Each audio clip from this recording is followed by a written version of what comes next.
প্যাকেটের মশলায় 2 কেজি চালের বিরিয়ানি রান্না করে দেখাবো আজকে। অনেকেই বেশি পরিমাণের বিরিয়ানি রান্না করতে গেলে অনেক ঝামেলায় পড়েন, পারফেক্টভাবে হতে চায় না, হয়তো আঠালো হয়ে যায়, না হলে চাল চাল থেকে যায়। তাই আজকে সম্পূর্ণ সমাধান নিয়ে এই ভিডিওটা করেছি। সম্পূর্ণ রেসিপি দেখলে আপনারাও পারফেক্ট বিরিয়ানি বাসায় তৈরি করতে পারবেন। 2 কেজি চালের এবং 2টা বড় মুরগি দিয়ে আজকে চিকেন বিরিয়ানিটা তৈরি করছি। প্রথমে 1 কাপ পরিমাণ সয়াবিন তেল নিয়ে নিব। আর এই তেলের মধ্যে আমরা পেঁয়াজ বেরেস্তা করে নিব। পেঁয়াজটাকে কুচি করে নিয়েছি, 1 কাপের এখানে একটু বেশি আছে।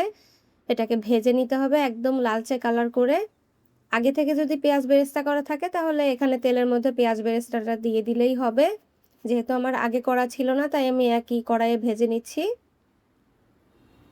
এরপর এর মধ্যে দিয়ে দিব আমি আদা বাটা, 1/2 কাপ পরিমাণ পেঁয়াজ এবং রসুনের পেস্ট, আর আদা বাটা ছিল এখানে 3 টেবিল চামচ পরিমাণ। যেহেতু মুরগির মাংসের বিরিয়ানি আদার পরিমাণটা একটু কম দিয়েছি, কিন্তু পেঁয়াজ রসুন পরিমাণ মতো দিতে হবে। লাল মরিচের গুঁড়া 2 টেবিল চামচ পরিমাণ, আর জিরার গুঁড়া দিয়ে দিচ্ছি 4 টেবিল চামচ পরিমাণ। এখানে 2 চা চামচ উঁচু উঁচু ভরা লবণ ছিল। লবণের পরিমাণটা একটু বুঝে দিবেন। যখন আমরা রাইসটা দিব, রাইসটা দিয়ে তারপরে ওটার পানিটা আমরা মুখে দিয়ে চেক করে দেখব, লবণ লাগলে আবার দিতে পারি। 1 প্যাকেট পরিমাণ বিরিয়ানির মশলা পুরোটাই দিয়ে দিব, আর সামান্য একটু পানি দিয়ে এই মশলাটাকে কষিয়ে নিচ্ছি। তেলের পরিমাণটা একটু বাড়িয়ে দিবেন, না হলে কিন্তু চালটা ঝরঝরে হতে চায় না। তেল যদি কম থাকে তখন দেখা যায় ভাতের মতো এটা আঠালো হয়ে যাবে বিরিয়ানিটা। মশলাটাকে একটু সময় নিয়ে কষিয়ে নিতে হবে। আর এখানে টক দই দিয়ে দিচ্ছি 1/2 কাপ পরিমাণ। টক দইটা চাইলে আপনারা বাসায় কিন্তু তৈরি করে নিতে পারেন। দুধের মধ্যে লেবুর রস চিপে 10 মিনিট রেখে দিলেই কিন্তু টক দইয়ের কাজ করে ওই বাটার মিল্কটা। মশলা ভালোভাবে কষানো হয়ে গেলে এর মধ্যে মুরগির মাংসের টুকরাগুলো দিয়ে দিব। আমি এখানে 2 কেজি সাইজের 2টা মুরগি নিয়েছিলাম, অর্থাৎ 4 কেজি মুরগি। আর এই মুরগিটাকে কুটে বেছে নেওয়ার পর একটুখানি কমেছে হয়তো। মাংসের টুকরাগুলো বেশি বড় রাখিনি, রানগুলোকে আস্ত রেখে বাকি মাংসগুলো ছোট টুকরা করেছি। আপনারা চাইলে কিন্তু মুরগির মাংসটা অনেক বড় বড় পিস করেও রান্না করতে পারেন, আবার চাইলে এর থেকেও ছোট করে রান্না করতে পারেন। যত ছোট করবেন তত আপনার রাইসের মধ্যে মাংসের পরিমাণ বেশি দেখা যাবে। মাংসটাকে ঢাকনা দিয়ে ঢেকে রান্না করব। যেহেতু একটু পরিমাণে বেশি তাই কিছুক্ষণ পর পরে এটা নেড়েচেড়ে দিতে হবে, যেন নিচ থেকে পোড়া লেগে না যায়। আর কিছুক্ষণ পর পরে এভাবে নেড়েচেড়ে দিয়ে আমরা ঢাকনা দিয়ে ঢেকে দিব। একটু আমি এখানে পানি কিন্তু ব্যবহার করিনি। দেখতে পাচ্ছেন কতটা পানি ছেড়েছে। এত পানির মধ্যেও কিন্তু নিচ থেকে একটু লেগে যায় মশলাটা। আমার একটা মাংসের টুকরায় দেখবেন একটু কালচে দাগ পড়ে গেছে। তাই সবসময় একটু এই কষানোর সময় চুলার পাশে থেকে কিছুক্ষণ পর পর নেড়েচেড়ে দেওয়ার চেষ্টা করবেন। আমি সবসময় আপনাদের সাথে একেবারে পারফেক্টভাবে বিরিয়ানি রান্নার দেখানোর চেষ্টা করি। আশা করি আপনারা এই বিরিয়ানিগুলো সহজভাবে বাসায় তৈরি করতে পারেন। মুরগির মাংসের ঝোলটা একদম শুকিয়ে এসেছিল, তখন আমি চুলা থেকে নামিয়ে নিয়েছি। আর এখানে অন্য একটা পাত্রে আরও কিছুটা তেল দিয়ে আর পেঁয়াজ দিয়ে ভেজে নিচ্ছি। পেঁয়াজটাকে একদম বেরেস্তা করে নিব। আর এর মধ্যে কিছু আস্ত গরম মশলা দিয়ে দিয়েছি 1 চা চামচ করে, শাহজিরা, তেজপাতা, এলাচ, দারুচিনি, লবঙ্গ এবং গোলমরিচ। প্যাকেট মশলা দেওয়ার পরেও চাল ভাজার সময় কিন্তু আমাদের এরকম আস্ত মশলা দিতে হবে, না হলে কিন্তু সুন্দর একটা ঘ্রাণ আসবে না বিরিয়ানি থেকে। যখন একটু পেঁয়াজটা ব্রাউন কালার হয়ে যাবে তখন চাল ঢেলে দিব। এখানে 2 কেজি পরিমাণ পোলাওয়ের চাল আগে থেকে ভেজে নিয়ে ধুয়ে পানি ঝরিয়ে নিয়েছি। আর এখন চালটাকে ভেজে নিচ্ছি। মোট 2 মিনিট সময় ধরে আমি চালটা ভেজে নিব। যদিও বা চালের গায়ে এক ফোঁটাও পানি থেকে থাকে, এই সময়ের মধ্যে কিন্তু পানিটা শুকিয়ে যাবে।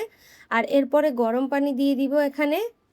আমি গরম পানি 2 কেজি চালের জন্য 4 লিটার না দিয়ে একটুখানি 1 কাপ পানি কমিয়ে দিয়েছি, কারণ বেশি যখন আপনারা রান্না করবেন একটু পানি কমিয়ে দিবেন। গুঁড়া দুধ 2 টেবিল চামচ পরিমাণ, আর চিনি 1 চা চামচ, লবণ 1 চা চামচ দিয়ে একটু নেড়েচেড়ে মিক্স করে নিচ্ছি। ঢাকনা দিয়ে ঢেকে রান্না করছি বলক আসা পর্যন্ত। আর অবশ্যই লবণটা এই পর্যায়ে চেক করে দেখব মুখে দিয়ে, যদি প্রয়োজন লাগে আরও আমরা লবণ এখানে অ্যাড করব। কাঁচামরিচ আধ ভাঙা করে দিয়ে দিয়েছি কয়েকটা, কারণ আমরা শুকনো মরিচের পরিমাণ কম দিয়েছি, কাঁচামরিচের ঝালটা আমাদের প্রয়োজন। এবার মুরগির মাংসটাকেও দিয়ে দিলাম। আর দেখেন আমার হাঁড়িটা কিন্তু একদম টইটুম্বুর হয়ে ভরে গেছে। আমি কিছুক্ষণ পরে এখান থেকে অল্প একটু রাইস পানিসহ উঠিয়ে অন্য একটা পাত্রে দিয়ে দিব, কারণ এত ভরা পাতিলে যদি আপনারা রান্না করেন, দেখেন এখন কিন্তু একটু খালি দেখাচ্ছে, আমি একটুখানি তুলে নিয়েছিলাম।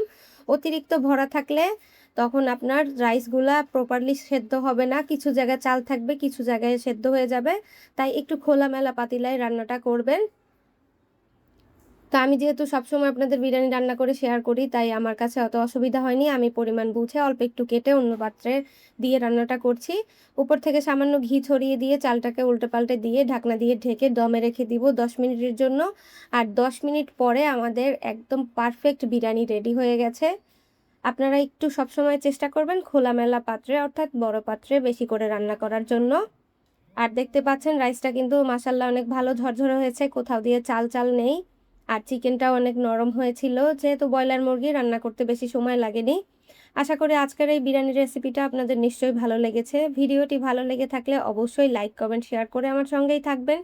প্রতিদিন একই স্বাদের রান্না খেতে, খেতে বিরক্ত? অথবা ব্যস্ততার কারণে রান্না করতে ইচ্ছা করছে না? তাহলে আপনার জন্যই আমার হাতের তৈরি বিফি বাইটের গরুর মাংসের আচার। শুধুমাত্র গরম ভাতের সাথে মিশিয়ে নিলেই মুহূর্তে জমে যাবে পুরো খাবার। খুলনার ঐতিহ্যবাহী চুই ঝাল দেশি গরুর হাড় চর্বিবিহীন মাংস, খাঁটি সরিষার তেল ও রসুনের কম্বিনেশনে তৈরি এই আচার একবার খেলে আপনার মুখে স্বাদ লেগে থাকবে। একদম ঘরোয়া পরিবেশে অনেক যত্ন আর আমার দীর্ঘদিনের রান্নার অভিজ্ঞতা দিয়ে তৈরি করেছি আমাদের এই হোমমেড গরুর মাংসের আচার। আলহামদুলিল্লাহ সারা বাংলাদেশে এখন আমরা হোম ডেলিভারি দিচ্ছি। অর্ডার করতে চাইলে আমাদের স্ক্রিনে দেওয়া ফোন নাম্বারে অথবা আমাদের ফেসবুক পেজ, ওয়েবসাইট bpbytebd.com থেকে অর্ডার করতে পারেন। ডেসক্রিপশন বক্সে লিংক দেয়া থাকবে, চেক করে দেখতে পারেন। ধন্যবাদ।